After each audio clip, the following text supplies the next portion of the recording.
Bonjour, alors ici c'est l'exercice logique et principe exercice 3.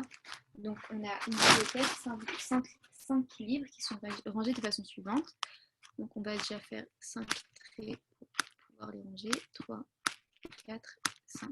Donc on en a 5. Ok. On nous dit que le livre de philosophie se trouve toujours entre le livre d'histoire et celui de physique, mais ils ne sont pas côte à côte. Donc pour qu'ils ne soient pas côte à côte, le livre de philosophie est obligé d'être au milieu.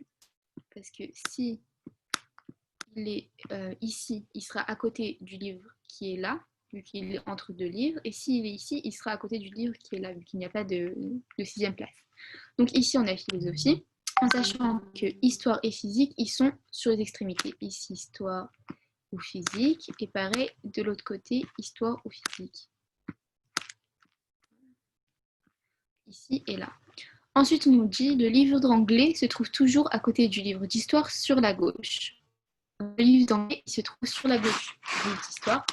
Donc, le livre d'histoire, il se trouve ici forcément pour avoir le livre d'anglais sur sa gauche, tandis que le livre de physique, du coup, il est à l'autre extrémité et il nous manque un livre. Où trouvera-t-on le livre de mathématiques? On le trouvera ici, j'utilise une autre couleur parce que c'est le livre de la question qui nous intéresse.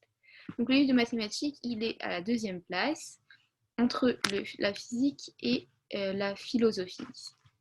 Donc, est-ce qu'il est à côté de celui d'histoire? Non, il est histoire, c'est là, il n'est pas à côté. Est-ce qu'il est entre celui de philosophie et celui de physique? Oui, entre philosophie et physique.